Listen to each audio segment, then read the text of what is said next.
السلام عليكم ورحمة الله وبركاته. وعليكم السلام.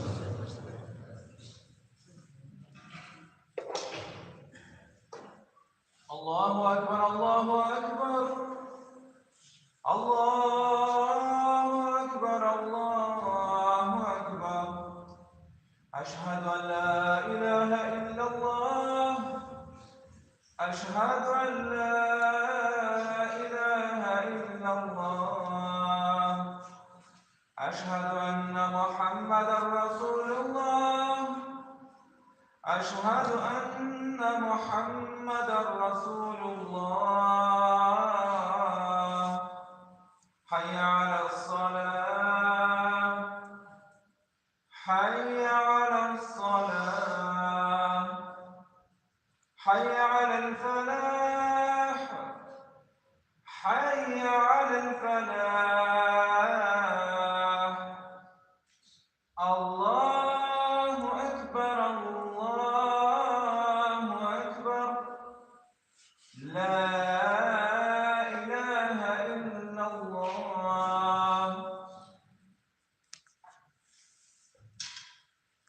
الحمد لله الحمد لله الحمد لله الذي هدانا للإيمان والإسلام وجعلنا من أمة محمد عليه الصلاة والسلام وفضل الجمعة على سائر الأيام كما جاء في الأحبار أن الجمعة حج المساكن والسير الأيام. أشهد أن لا إله إلا الله وحده لا شريك له شهادة موصلة إلى دار السلام.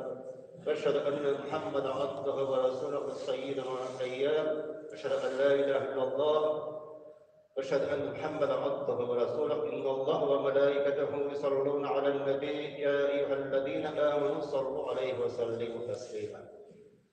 الحمد لله رب العالمين والصلاة والسلام على رسوله محمد وعلى آله وصحبه أجمعين. Alamlarning Rabbisi bo'lgan buyuk Alloh subhanahu va taologa aytgan barcha sanolarimiz, barcha maqtovlarimiz, barcha shukrlarimiz bo'lsa edi. Hamda ana Rasuli Peygamberimiz Muhammed Mustafa sallallohu alayhi vasallamga da bizlarning yuraklarimiz tilimizdan chiqqan salavat shariflar bo'lsa edi. Amin. Şunun sonunda şu Allah'ın yetkininde, cumhuriyetinde ilerler Allah'ın kanun farzını öteyim. Hep şu Allah'ın yurtta olan meşikke gelgen bayız kardeşlerim, sizlerle Allah subhanahu wa ta'ala'nın selamı, rahmeti ve bereketleri olsaydı, Allah subhanahu wa ta'ala şu cumhuriyet günlerimizde mübarek olsun. Şimdi elhamdülillah bayız kardeşlerim şu izgi mübarek olan Ramazan ayının sonu günlerine giriştik. Elhamdülillah sağlıklı günlerine kaldık. Hele sizden bilen paşam bilen şurasında menberge basıp nemagat Ramazan ayına gireriz. Ramazan ayı mübarek olsun. Hep ötmedi şulaydı. Şimdi bir ay gitti Ramazan ayı tamamında bile bir yaktan kuşattansa elhamdülillah Ramazan ayını gireriz. Allah'a şükür ozlarını tutarız. Allah'a şükür inde şu uğraşlarımızda kimselik gelmedi de bir süyinsek, bütün şaptan fiiler için ki bu mübarek aylar sultanı olan Ramazan'a yapıştırdık. Hamid Peygamber sallallahu aleyhi ve sellem de üzerine bir mübarek hadisinde ise eğer de kişiler de orada tutunup şen hasiyetten, şen faziletten bilseler o ayının gel devam ediyorun terörleri. Eki Ramazan ayı bitmesin idi terörleri. Eki yıl doğumunda Ramazan ayı bitsin. Şen faziletten bilseler. Şuna da bu zaman cemaatler çürüp bitmiyor. Hep köp vaazlar tınladı. Ramazan ayında inşallah Allah subhanahu teala eşeklerini geliştirgeni, hükmü girgeni, dinde mümkünlükler girgeni. Ama Allah'ına bizeler, yüreği bize mütkerip bitir almadı. Eğer de çın yürekten mütkar alsak, biz bu ayına şımla gılasında mütüğün tilemesiydik. Bu ay her vakitte devam etsin. Dileriydi. Şükür da söz olacak. Amin. Bugün elhamdülillah biz sizin bilen kayber urazanın müneşşe kayber aspektlerini tutalım biteriz. Yeniden de çünkü Ramazan ayı bizlerge büyük bir ders oldu cemaat. ders, ben o ders devam eder, elhamdülillah. O kila bir ayda ham ketip bara. Ama özünün ortunda bir zor iş kaldı. Her bir için. Bir ders kaldı. Çünkü biz sizden bilen şu bir ay bir ulda bulsa, uraza Allah Teala bilen ikarada bulunan sır. Yeki onu senden başka, Allah'tan başka bir kimde bilmiyor. Bu sır. Senin urazalığın yok mu iken bir kimde bilmiyor. Allah'tan başka. Böyle şunu bil. Aldap da bula, eytip de bula, söyleşip de bula, burada tutam diye eytip tutmasma da bula. Ama bu sır Allah Teala ikarada ama Allah'tan başka bir kimde bilmiyor. Şuna göre de Allah Teala o da hadiste ne dedik? Adam balasını kılgan barlık işleri, amelleri, ibadetleri özleri için değil. Özleri için. Namazlarımızda, zekatlarımızda, haçlarımızda, sadakalarımızda, hayırlı işlerimizde özü için değil. Allah Teala. Ama uraza bile olayı değil, uraza mıyım için değil. Hem ana değil, beyni de özüm bile, hem özüm bilen değil. Özüm bilen değil. Çünkü başka vakitlerde biz biliriz, Allah Subhanahu Teala bizden kılgan amellerimiz için bir dalana kumbat etkiler, ondan alıp 100 getirip ecir yadırgan mümkün. Bunda nedir bir sifra etkiler, abi. Kumbat etkiler, ondan alıp 100 getirip amellerin fayda bulduğuna, nişik bulduğuna, niyetinde bulduğuna, kişinin ihlaslığına, takvalığına, beyni bulmana olarak Allah Subhanahu Teala bundan alıp 100 getirip ecir yazsın. Ama Ramazan'da öyle değil. Ramazan'da sana bekmeyin. Ana beğenip üzümüne bilen, üzümüne biren değil. Amin alimler ayıtı bu işe hesapsız biren mağarasında etmiş. Hesapsız. Tekinde hesap var ya, bunda yok. Peygamberimiz sallallahu aleyhi ve sellem sahabeleri hem alardansın gelgenler elbette yine oradan Allah Teala yakını yok amele ayıtıp kurganlar. Yaki Allah'a yakını yatırgan ayıtıp kurganlar. Haminde Allah Teala yolunda hayırlı işlerde yoruluşu ayı itip tanıganlar. Peygamberimiz sahabeleri birbirisi bilen hayırlı işlerde yoruşatırgan bolgan. Peygamberimizden görüp, ana amellerin görüp, birbirisi bilen yoruşatırgan bolganlar. Ne bu gündeşi tügül, birbirisi bilen yoruşatırgan bolgan. Hayırlı işler tügüldir. Herhalde Ömer bunu işledi, herhalde Ali bunu işledi. Min muhakaraganda, tahunda hayırlara getirmiştim. Birbirisinden şuşunday ok gündeşi bilen gündeşip, birbirisi bilen yoruşatırgan bolganlar. Hayırlı ameller işlevde. Hem bir neçe rivayetini getirip ötesim gelir. Ömer ibn Hattab radıyallahu anh'dan rivayet ettiler. Ol her vakit gületirgan idi.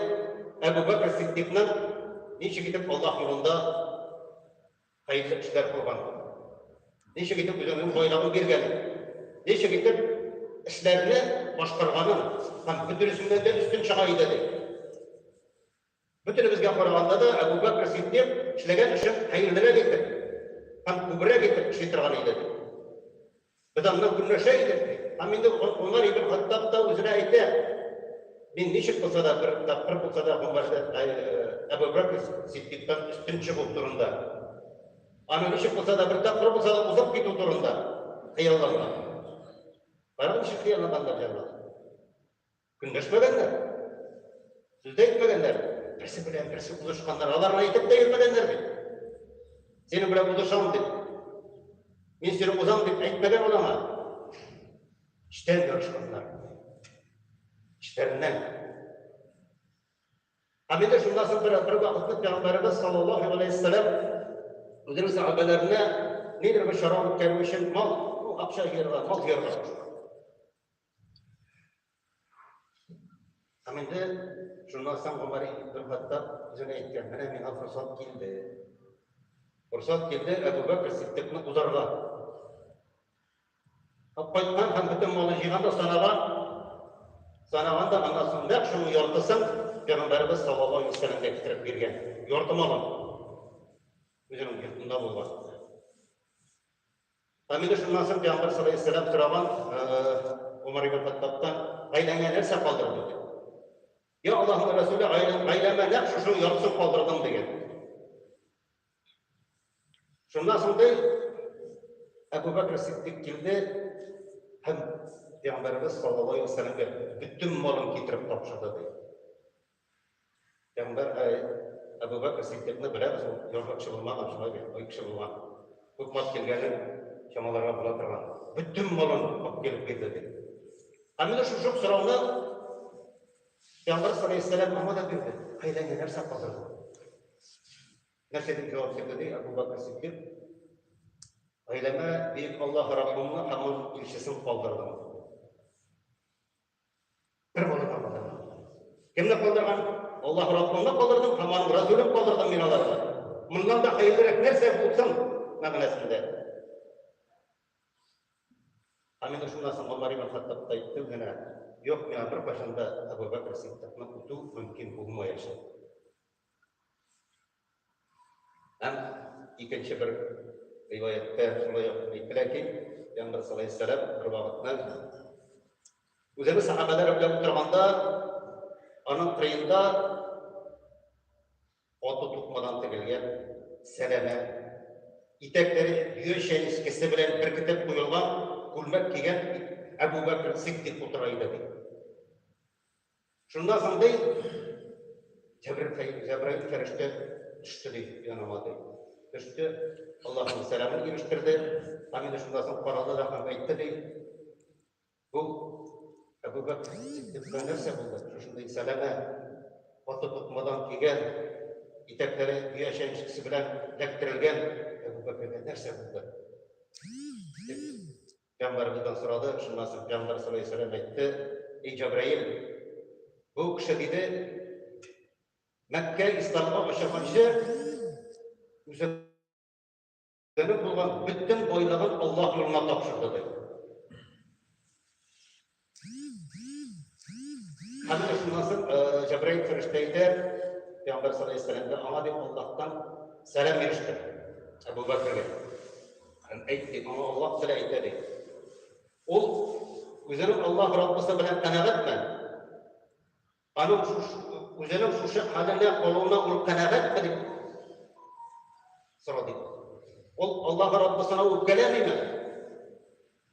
Hadi şu sözlerle Peygamber sallallahu aleyhi ve sellem Ebu Bekir Siddiq aytgandan so'ng Ebu Bekir Siddiq qiriyinda javob berdi. Men nechta ketib Allah Rabbimni kelim. Men ondan razıyım, ben razı demek.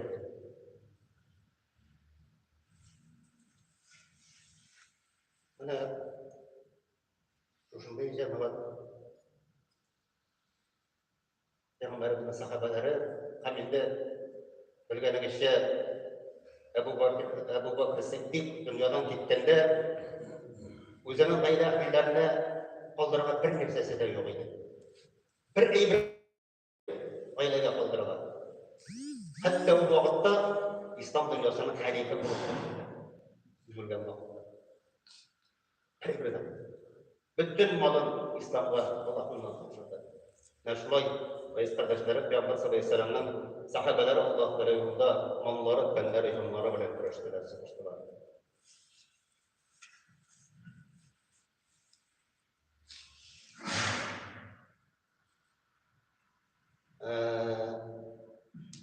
Sahabeler, Peygamber sallallahu aleyhi ve sellem sahabeleri Ramazan'a gelgende Ramazan ayı geledik, şartlıktan cevap başladılar. Çünkü onu sağınıp gidip sıralar. Cevap başladılar. Mübarek aylar sultanı olan Ramazan kezdi. Ayında şu ayını uzatmanda kuyunuşlarından şu mübarek ay gidedik, dağından ağırak yollarıydı. Şu ayını hiberesinleri kim miydi? Bizde bu emir var mı cemaat? Uylanmak gerektir.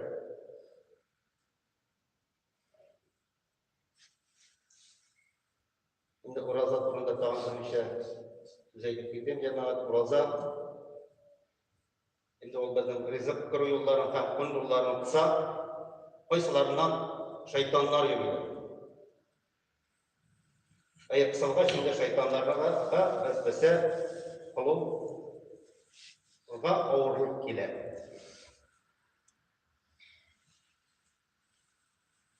Burada şuna cemaat nefis dileklerimizde hem naşar uylarımızda kirte, münafık işlerimizde kirte, hem canlarımızı saklandıran.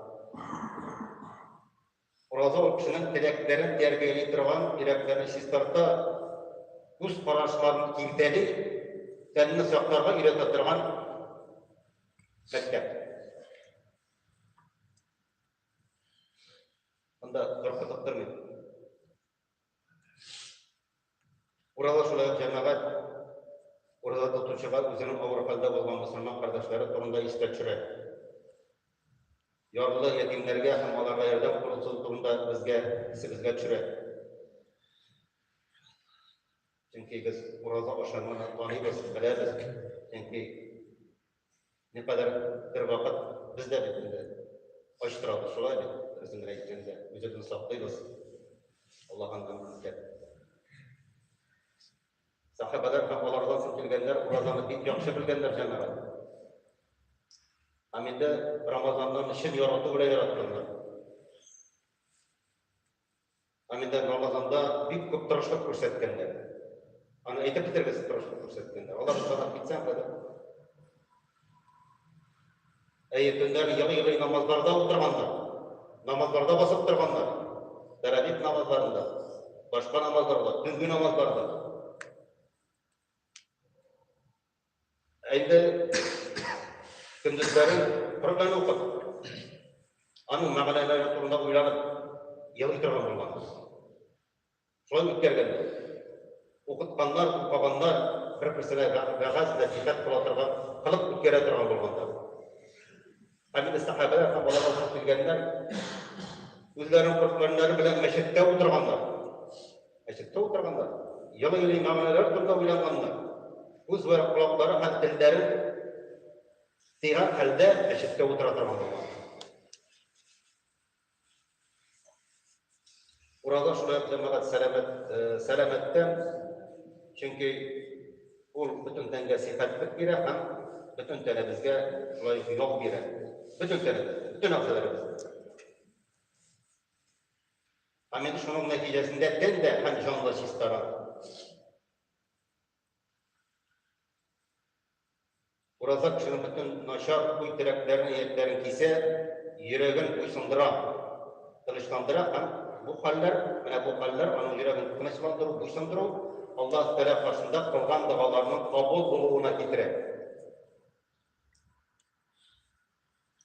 Amin burada cemaat büyük bir sır yaşanırken, bu elbette Allah Teala kulusu bilen kuysunup,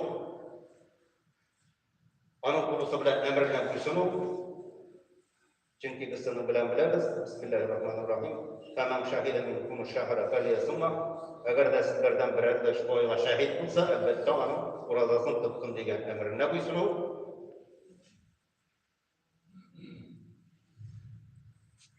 Hamid üzerinin eğitirge hayvani tilaklarını basıp Allah'tan rahmetine erişi için orşak için hem bir aklında oradan ulusdan şart diye oldu. Burada şulayık Müslüman kişisinin nefsini yönlep ondan üstün çıkıyor. Nefsin üstünden çıkıyor. Hamid üzerinin canına hoca bulup hem bu eğitir şuluk vakitte sabırlıkının yolcusu da değil. Hamid şulayık eğitirken ciddi sebepsiz burada tutmayın. Ciddi sebepsiz burada tutmayın. Ul bir başında üzerinin nefsinin direklerin üzerine dışındıra almaya yaşar.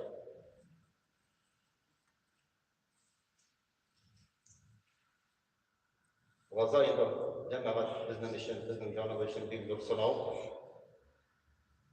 Çünkü onun mana şu urada tuda bolgan bütün awurluklarına iti bilüde. Awurluklara baram şulaydı.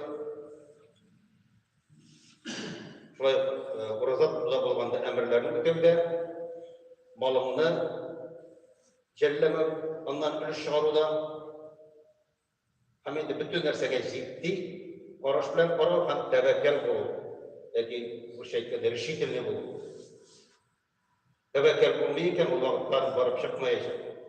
Eng mühimi mana shu rişitilni ham urada qana tevekkel bolup Hemen de muhterem kardeşlerim, burada oturumda inzor hikmeti, ersede o büyük Allah Rabbimizin tam hakiki korku bilen korkuda. Hakiki korku bilen korkuda, onun emirlerin ütümüde hem bulması bilen Allah talep sunuda. Şu vakitte bile bizim urazamız, şın mağlasında Allah talep karşısında kabul olacak. Hem Allah talep edeyken eşirlerge kabul olacak. Indi aziz kardeşlerim, Allah subhanahu teala bizden koşkanı müddet, Peygamber'den teyilip götürüp nasip etsin. Etkenim işe sanallı günlerine kaldı, elhamdülillah. Sanallı günlerine kaldı. Bize inşallah Allah subhanahu teala bu kalban günlerinde de uğraşlarımızdan hepçilik getirmiş sohbetlerine Allah'ın rahmetine, rızalığına yükselge, eminden Allah'ın va'desinde bulacağ. İnşallah Allah böyle bizlerle vahdeydi. Şimdi üzerinde rızalığını tabuz iken inşallah bize aşırı da hesapsız birge haminde bizlerin cennetke kılgan ayram kapkası, arayan kapkası aşağı şu kan Rasulullah beraberinde Allah'ın cennetine girişirge sayıda. Şimdi şu Ramazan'da olan dersimiz bizim dağın umrava yeterli sayıda.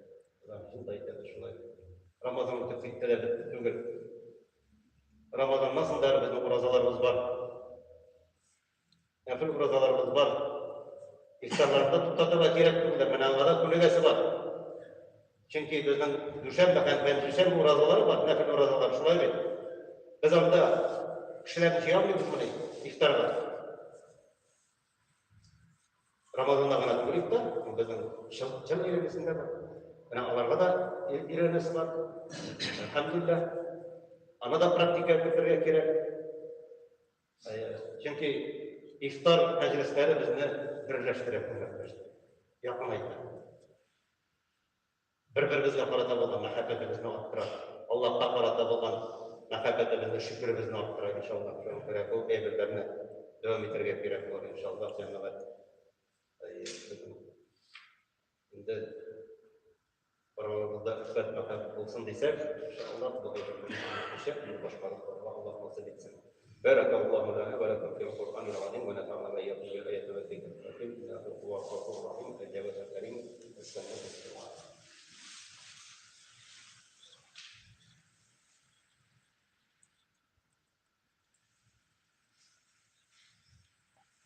إن الحمد لله نحمده ونستعينه ونستغفره ونؤمن به ونتوكل ونعوذ بالله من شرور أنفسنا ومن سيئات أعمالنا من يهده الله فلا مضل له ومن يضلله فلا هادي له أشهد أن لا إله إلا الله وحده لا شريك له أشهد أن محمدا عبده ورسوله صلى الله تعالى عليه وعلى آله وأصحابه أجمعين ربنا لا تزغ قلوبنا بعد إذ هديتنا وهب لنا من لدنك رحمة إنك أنت الوهاب ربنا اغفر لي ولوالدي وللمؤمنين يوم يقوم الحساب ربنا اتمم لنا نورا واغفر لنا انك على كل شيء قدير ربنا اننا امنا واغفر لنا ذنوبنا وقنا عذاب النار ربنا آتنا في الدنيا حسنة وفي الآخرة حسنة وقنا عذاب النار ربي حقي حكمي والحكم بالصالحين وأقم الصلاة